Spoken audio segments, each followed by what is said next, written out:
সকালের নরম আলোয় রতনপুর গ্রামের বাজার জেগে উঠেছে। চারিদিকের মানুষের কোলাহল, সবজি বিক্রেতার হাঁক ডাক আর মাটির চুলার ধোঁয়া। গোপাল তার ছোট্ট পরিষ্কার ঠেলাগাড়িটির পাশে দাঁড়িয়ে গরম গরম আলুর পরোটা ভাজছে। তার দোকানে কম ভিড়, কিন্তু যারা আছে তাদের মুখে তৃপ্তির হাসি। পাশেই ভোলার বিশাল দোকান। সে চিৎকার করে তার খদ্দেরকে ডাকছে, চলে আসুন, চলে আসুন, ভোলার গরম গরম পরোটা একবার খেলে আর ভুলতে পারবেন না। তাড়াতাড়ি চলে আসুন। একজন বৃদ্ধ লাঠিতে ভর দিয়ে কাঁপতে কাঁপতে গোপালের দোকানের সামনে এসে দাঁড়ায়। তার চোখে খিদে। বাবা, বড্ড খিদে পেয়েছে বাবা। 2 দিন হয়ে গেল আমি কিচ্ছুটি খাইনি। আমাকে তুমি একটা পরোটা দেবে বাবা?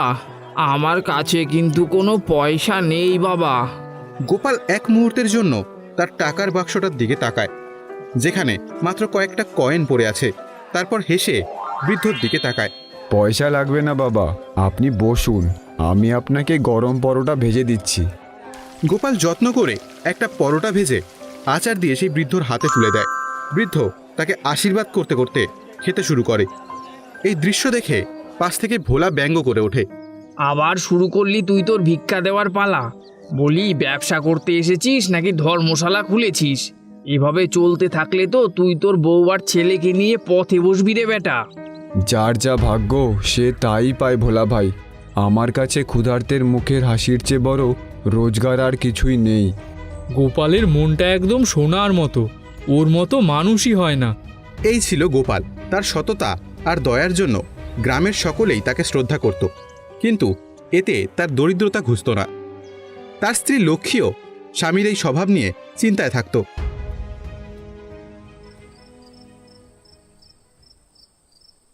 একটা ছোট্ট মাটির ঘরে টিমটিম করে একটা প্রদীপ জ্বলছে। লক্ষ্মী ছেঁড়া কাপড় সেলাই করছে, আর তার ছেলে রাম বসে আছে। গোপাল দিনের সামান্য রোজগার হাতে নিয়ে ঘরে ঢোকে। আজকে মাত্র এই কটা টাকা? রামের স্কুলের খাতা কেনার কথা ছিল, কিভাবে হবে সব? কি করব বলো, আজকেও কয়েকজন গরিব লোক এসেছিল, তাদের না খাইয়ে ফেরাতে পারলাম না।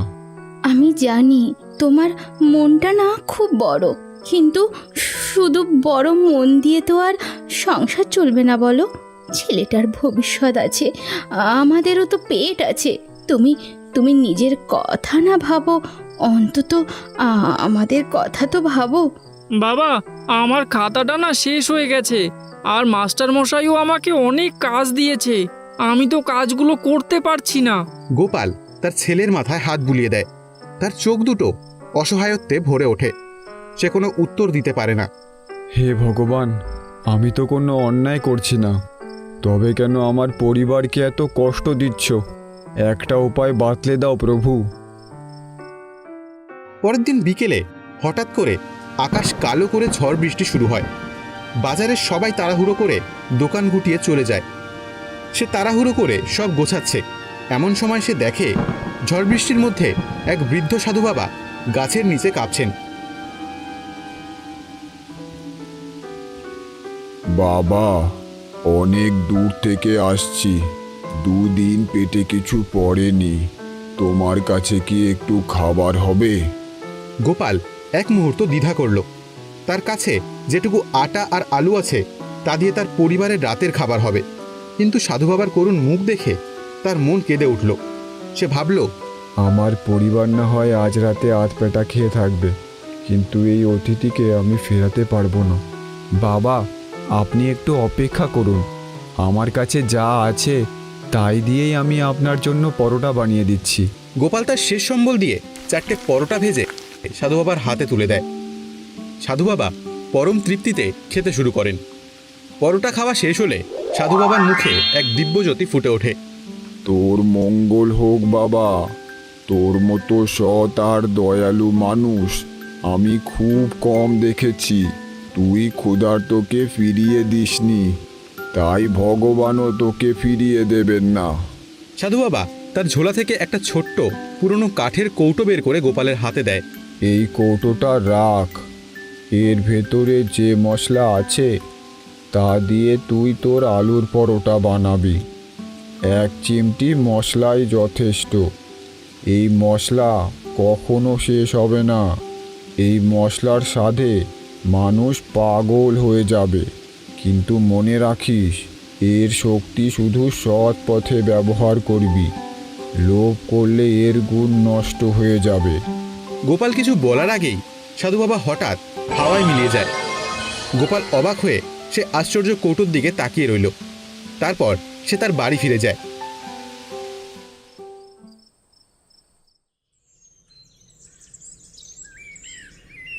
পরের দিন সকালে গোপাল বাজারে এসে সাধু বাবার বলা কথাগুলো বিশ্বাস করতে পারছিল না, কিন্তু সে ঠিক করে একবার চেষ্টা করে দেখবে। সে পরোটার পুরে 1 চিমটি সেই জাদুই মশলা মিশিয়ে দিল। সঙ্গে সঙ্গে এক আশ্চর্য সুগন্ধ সারা বাজারে মম করতে লাগলো। গ্রামবাসীরা সেই গন্ধ পেয়ে গোপালের দোকানের দিকে ছুটে আসতে লাগলো। আহ, কি অসাধারণ গন্ধ গোপাল! তোমার পরোটার গন্ধ তো আজ স্বর্গীয় লাগছে গো। আমাকেও দুটো দাও তো, আর দেরি সইছে না। যে একবার সেই পরোটা খেলো সে তার স্বাদ আর ভুলতে পারল না। দেখতে দেখতে গোপালের দোকানের সামনে লম্বা লাইন পড়ে গেল। এইসব দেখে ভোলা হিংসায় জ্বলতে লাগলো। হঠাৎ ওর পরোটা এমন কি হলো যে গ্রামের সবাই ওর পরোটার উপরে হুমড়ি খেয়ে পড়ছে? নিশ্চয়ই ওই ব্যাটা কোনো জাদু করেছে। সেদিন সব পরোটা নিমেষেই বিক্রি হয়ে গেল।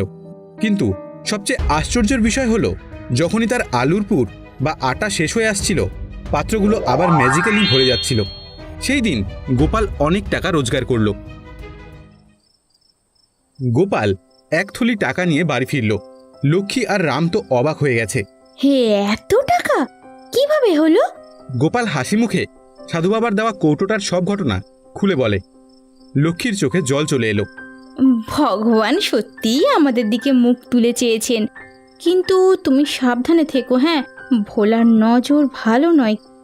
তুমি চিন্তা করো না, আমি এই টাকা দিয়ে রামের পড়ার সব ব্যবস্থা করব আর গ্রামের গরিবদের জন্য একটা ভান্ডারা খুলব।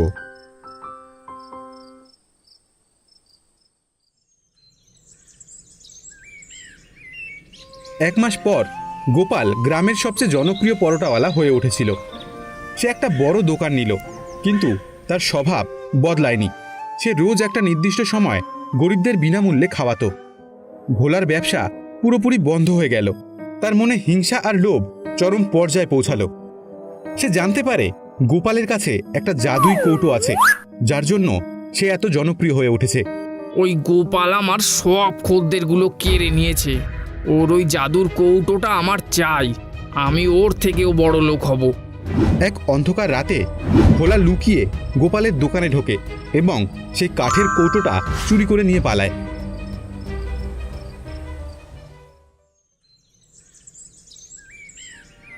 ভোলা মহা আনন্দে তার দোকানের পরোটা বানানোর আয়োজন করে।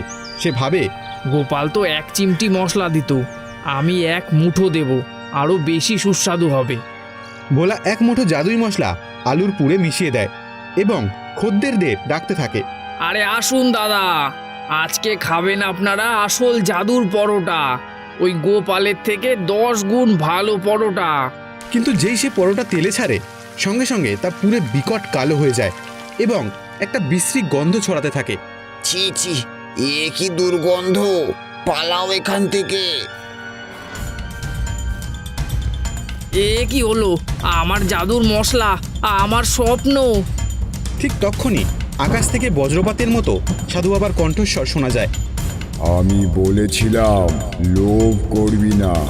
যা সততার পুরস্কার তা কোনোদিনও লোভীর হাতে থাকে না। তুই তোর লোভের শাস্তি পেয়েছিস। পরের দিন সকালে গোপাল দোকানে গিয়ে দেখে তার মশলার কৌটো নেই। সে খুব দুঃখ পেল, কিন্তু ভগবানের উপর তার বিশ্বাস হারালো না। সে তার পুরনো সাধারণ মশলা দিয়েই পরোটা বানাতে শুরু করলো। লক্ষ্মী তাকে সান্ত্বনা দিতে থাকে। যা হয়েছে ভালোই হয়েছে, আমাদের লোভ নেই। যা আছে তাতেই আমরা খুশি। গোপাল যখন তার দোকানে বসেছিল, সে দেখল সেই কাঠের কৌটোটা তার ঠেলাগাড়ির ওপর রাখা আছে, আর তার পাশে রয়েছে একটা সোনার মুদ্রায় ভরা থলি। গোপাল বুঝতে পারল সততার পুরস্কার কখনো হারিয়ে যায় না। সেই দিন থেকে গোপাল এবং তার পরিবার সুখে শান্তিতে বাস করতে লাগলো। চন্দননগর নামে এক গ্রামে কমলা পিসি নামে এক মহিলা থাকতেন। তিনি গ্রামে এক হোটেল চালাতেন। তার হোটেলের তরকা খুব ফেমাস ছিল। দূর দূর গ্রাম থেকে লোকেরা ওনার তরকা খেতেই আসতো। কিন্তু কমলা পিসি খুব রাগী আর খুব লোভী মহিলা ছিল। আরে হরি, ও হরি, আরে কোথায় গেলি? দেখ বাইরে গ্রাহকের ভিড় লেগেছে, আর তুই কোথায় গেছিস বলতো? কি হলো পিসি, ডাকতেছিলে নাকি? কি হলো দেখছিস না, গ্রাহক রুটি রুটি করে চিল্লাচ্ছে, আর তুই ওনাদের আওয়াজ শুনেও না শোনার ভান করছিস? সেই রকম কিছু না গো পিসি, ডালে একটু লবণ কম ছিল তাই দিচ্ছিলাম। হ্যাঁ হ্যাঁ, এগুলো তো ঠিক আছে, কিন্তু তুই গ্রাহকের দিকেও দেখ। তুই কি আমার দোকান বন্ধ করাবি নাকি? হরি তাড়াতাড়ি গ্রাহকদের দিকে যায়। সন্ধ্যায় কমলা পিসি টাকা গুনছিল, আর তখনই হরি কমলা পিসির কাছে এসে বলে, ও পিসি, আমি তোমারে সেই 1 মাস ধরে কইতেছি আমার মাইনেটা একটু বাড়িয়ে দাও, বাড়িয়ে দাও।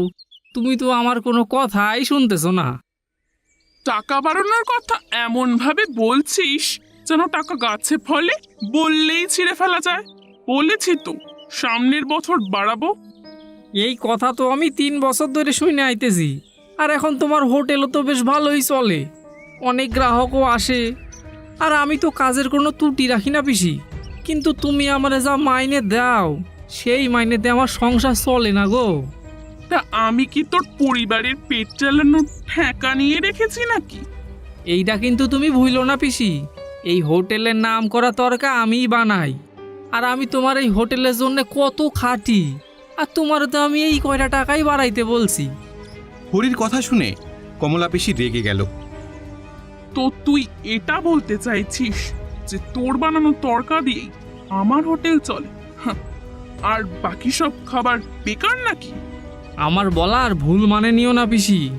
বাজে কথা তুই বন্ধ কর হরি। যবে থেকে আমার বৌমা আমার বাড়ি এসেছে তবে থেকে আমার ভাগ্য পুড়ে গেছে। আমার বৌমার আশা আমার হোটেলের জন্য অনেক শুভ প্রমাণ হয়েছে। তোর মতো রাঁধুনি এসব কথা কি করে বুঝবে বল?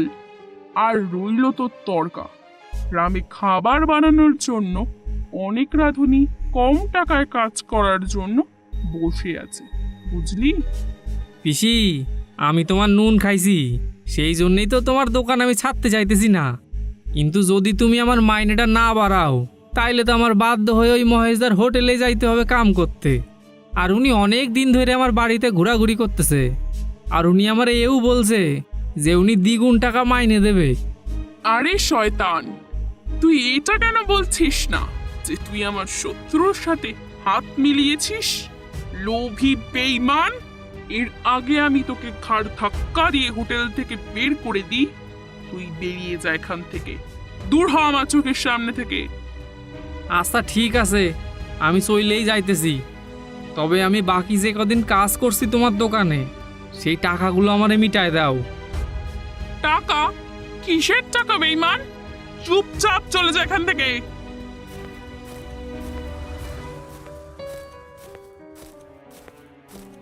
আর সোজা মহেশের হোটেলে চলে আসে। হরিকে দেখে মহেশ, যে খুবই ভালো ব্যক্তি ছিলেন, খুশি হয়ে বলে, আমি জানতাম হরি, কমলা পিসি তোকে এক না একদিন ধাক্কা দিয়ে বার করেই দেবে। ওনাকে আমি অনেক দিন ধরে চিনি, মনে হয় তুই জানিস না। আমি যখন তোর বয়সে ছিলাম আমিও ওনার হোটেলে রান্না করতাম। উনি 1 নম্বরের লোভী মহিলা। হ্যাঁ গো, তুমি ঠিকই বলছো মহেশ দাদা।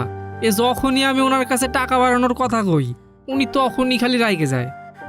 হ্যাঁ, এটা তো ওনার পুরনো স্বভাব। চল, তুই মন খারাপ করিস না। আজ থেকে তুই আমার হোটেলে কাজ কর, নিজের হোটেল মনে করে। আচ্ছা ঠিক আছে। হরি ওই দিন থেকে মহেশের হোটেলে কাজ করতে থাকে। আর ওইদিকে কমলা পিসি তার হোটেলে অন্য এক রাঁধুনি রাখে। কিন্তু এখন ওনার হোটেলের খাবার লোকেদের পছন্দ হচ্ছিল না। একদিন মোড়ল মশাই কিছু লোকদের নিয়ে কমলা পিসির হোটেলে যায় খাবার খেতে।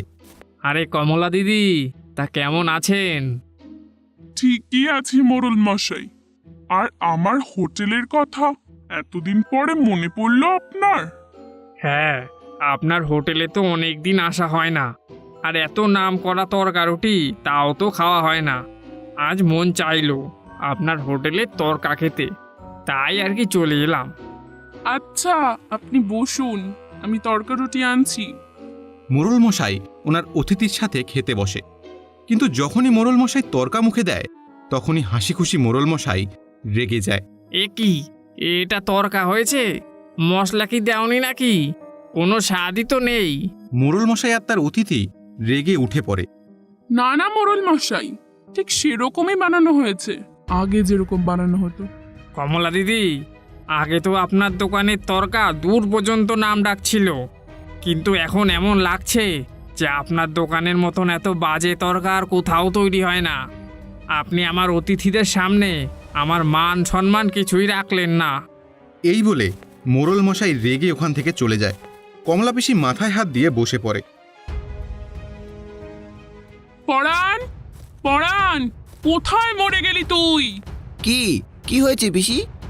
আরে যবে থেকে তোকে আমি কাজে রেখেছি তবে থেকে লোকে আমাকে কথা শোনাচ্ছে, আর আজ তো গ্রামের মোড়লও আমায় কথা শুনিয়ে গেল। আর এতে আমার কি দোষ পিসি? আমি যেরকম পারি সেরকমই তো বানিয়েছি তরকা। আরে তুই হরির মতো তরকা বানাতে পারবি না? সবার হাতের রান্নার স্বাদ আলাদা হয়। গ্রাহকদের শুধু হরির হাতের রান্না খাওয়ার অভ্যেস হয়ে গেছে। এই কারণেই তো আমাদের অর্ধেকের বেশি গ্রাহক মহেশদার হোটেলে যাচ্ছে খেতে। আমার তো কিছুই মাথায় আসছে না পরাণ। এভাবেই যদি চলতে থাকে তবে তো আর কিছুদিনের মধ্যেই হোটেলে তালা পড়বে। কিছুদিন পর কমলা পিসির বৌমা শিখা তার বান্ধবীকে নিয়ে তার শাশুড়ির হোটেলে আসে। বৌমাকে দেখে কমলা পিসি খুশি হয়ে বলে, আরে বৌমা, তুমি আজকে এখানে? সব ঠিক আছে তো? মা, এ আমার বান্ধবী রীতা, ও শহর থেকে এসেছে। যখন আমি ওকে বলেছি আমাদের হোটেলের তরকারুটি অনেক ফেমাস, তো তখন থেকেই ও আমার কাছে তরকারুটি খাওয়ার জেদ ধরেছে। ঠিক আছে বৌমা, তুই ওকে নিয়ে ভেতরে বস, আর আমি তোদের জন্য গরম গরম তরকারুটি তৈরি করাচ্ছি। পরাণ, পরাণ, কই গেলি তুই? আসছি পিসি। আমার বৌমার বান্ধবী শহর থেকে এসেছে আমাদের হোটেলের তরকারুটি খাওয়ার জন্য। যে করেই হোক ওর আমাদের হোটেলের তরকারুটি ভালো লাগাতেই হবে, নয়তো আমার বৌমার লজ্জায় নাক কাটা যাবে। ঠিক আছে পিসি। পরাণ গরম গরম তরকারুটি শিখার বান্ধবীর সামনে এনে দেয়।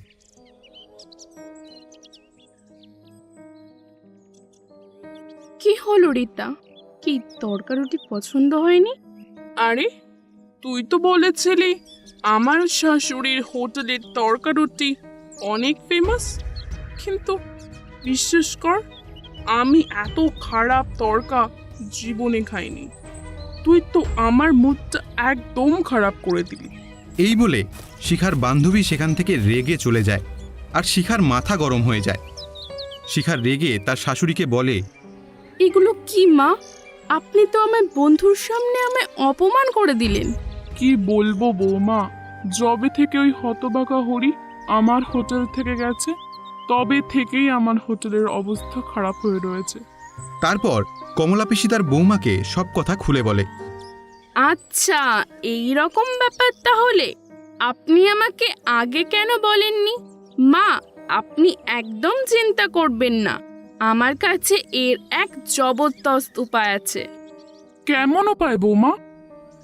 এক এমন উপায় মা, যেটাই শুধু এই গ্রামেরই না, অন্য গ্রামের থেকেও লোক এসে আমাদের হোটেল থেকে খাবার খেয়ে যাবে, আর মহেশের হোটেলের দিকে কেউ যাবেও না। আরে বৌমা, এটা কি করে সম্ভব হবে? তোমার কাছে কি কোনো জাদুই মশলা আছে নাকি? এই রকমই ভাবতে পারেন মা। কাল থেকে আপনার হোটেলে আমি রান্না করব, কিন্তু এটা নজরে রাখবেন, আমি যখন খাবার বানাবো পরাণকে রান্নাঘর থেকে দূরে রাখবেন। তারপর আপনি শুধু কামাল দেখবেন।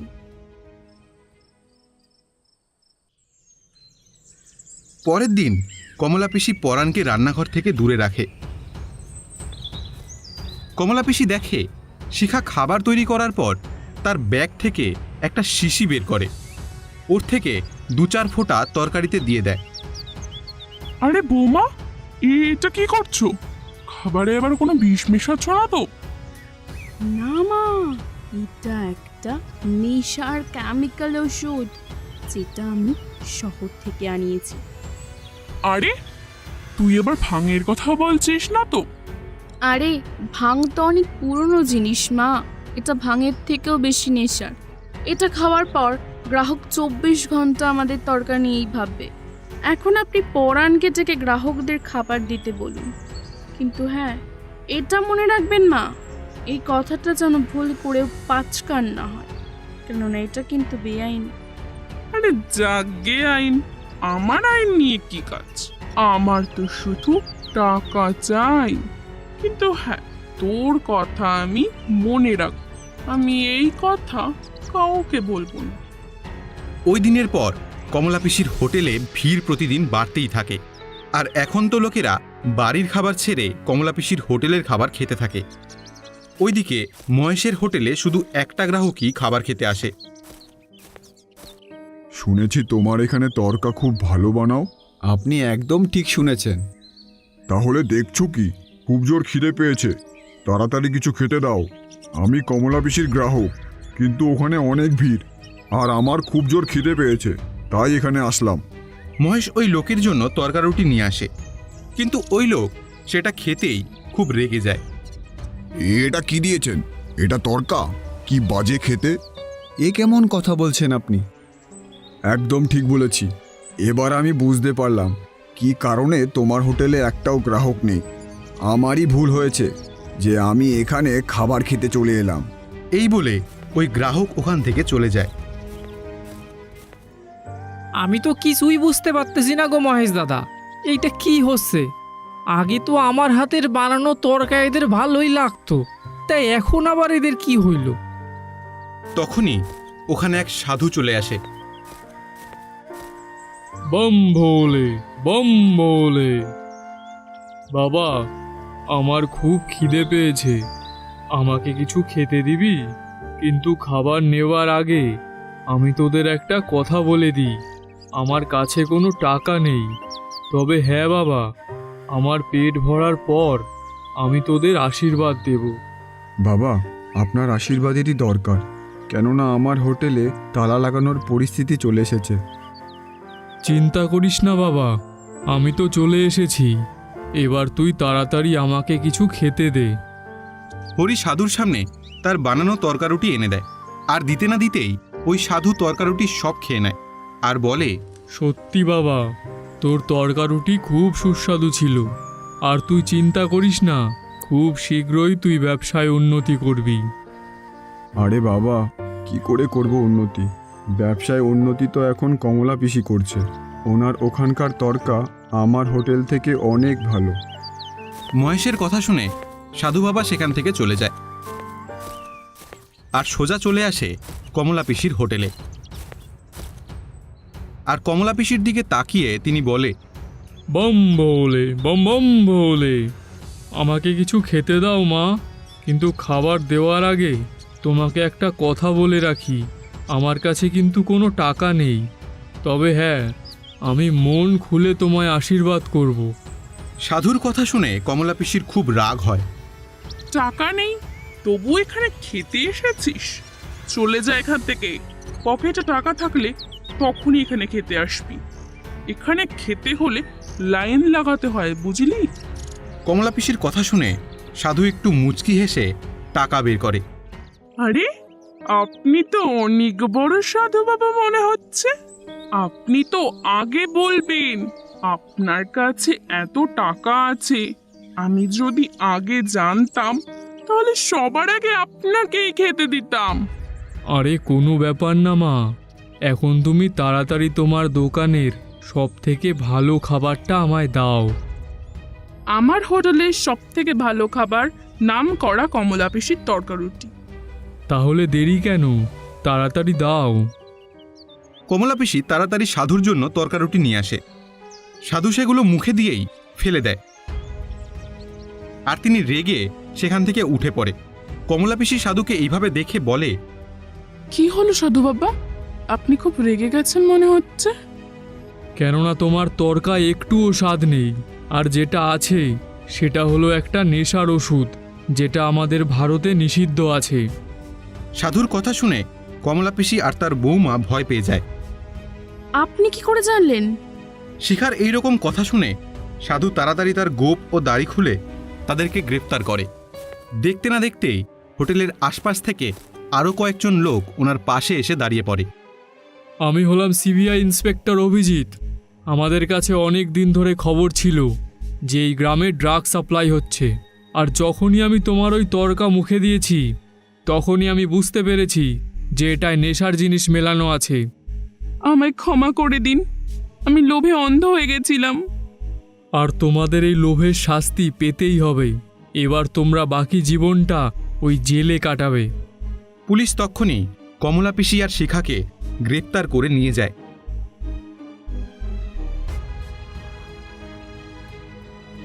আর তারপর থেকে মহেশের হোটেল খুব ভালো চলে।